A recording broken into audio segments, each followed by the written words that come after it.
तो हेलो दोस्तों, केना छी अहाँ सब? अहाँ सबके स्वागत करै छी एक और नया ब्लॉग में। तो चलू आइ के ब्लॉग बहुत ही मजेदार हुआ वाला है, एहि दुआरे अहाँ सब ब्लॉग के एकदम लास्ट तक जरूर देखब, स्किप हम नहीं करब। तो देखियो आइ घर के 3-4 गो काज छले, एहि दुआरे घर के काज से आइ बाहर आयल छलिए। आइ पता नहीं कई दुआरे एते जाम लागल छै, बहुत दिन के बाद एहन जाम देखऽ ले मिलले। देखियो पुल पर जाम लागल छै, एते भयंकर जाम आइ बहुत दिन के बाद देखलिए।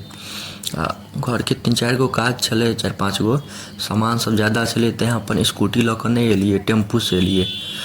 टेम्पू से एलिए तेहन जाम में फंसलिए, बुझू ने आधा घंटा से जाम में फंसल छिए, निकलिए नहीं रहल छिए।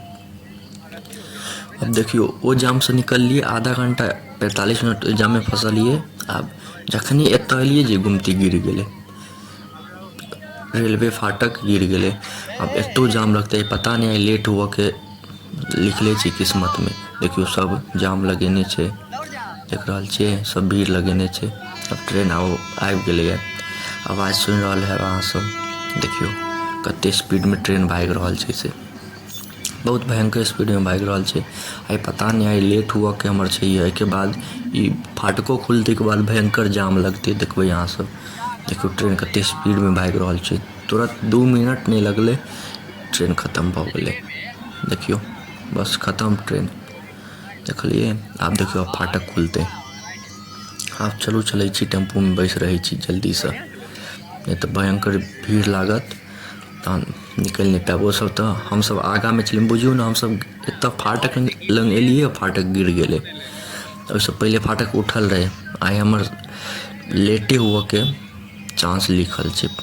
आई बड़ लेट भेली, ओहि में लगले, आइयो में समय लगले। अब देखियो अब जल्दी चलू टेम्पू में बैसे छी। देखियो कते भयंकर भीड़ लागल छे, देखियो फाटक खुलले, सब केना दौड़े छे। हम सब तो आगा में रहिए, तें तुरंत निकल गेलिए, नहीं तो कनी जे पीछा रहते भयंकर जाम लगते। तो देखियो कते गर्दा में, ई जे फाटक खुलत तो भयंकर जाम लगे छे, से अहाँ सब बच कर रहब, बहुत भयंकर जाम लगे छे।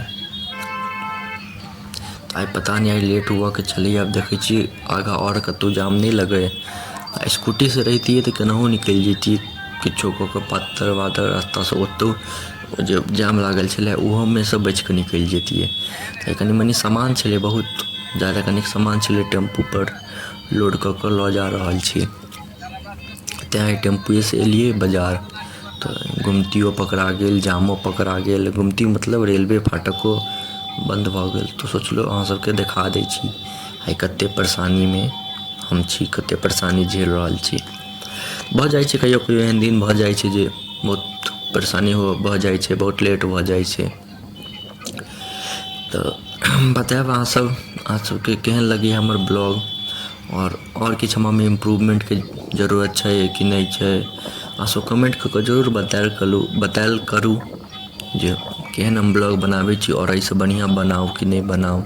हम अपन फेस 1000 सब्सक्राइबर अहाँ सब पूरा देबै तो हम अपन फेस रिवील करब, तें अहाँ सब जल्दी से जल्दी 1000 सब्सक्राइबर पूरबियो। सबसे पहले हमर टारगेट उहे है 1000 सब्सक्राइबर, ताकि हम अपन फेस दिखा सकी, और अच्छा सब और बहुत बढ़िया से फिर ब्लॉगिंग अपना सब स्टार्ट करबे। फिर उसके बाद अहाँ सब जल्दी से जल्दी 1000 सब्सक्राइबर पूरबियो, और हम एनाही मिथिला से जुड़ल हर ब्लॉग सब डालते रहब।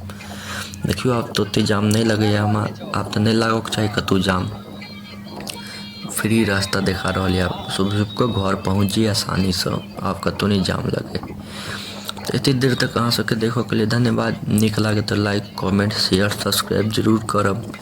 अहीं सबके लाइक शेयर से हम सब मोटिवेट होई छी, और आगे बढ़े के प्रेरणा मिले छै। धन्यवाद।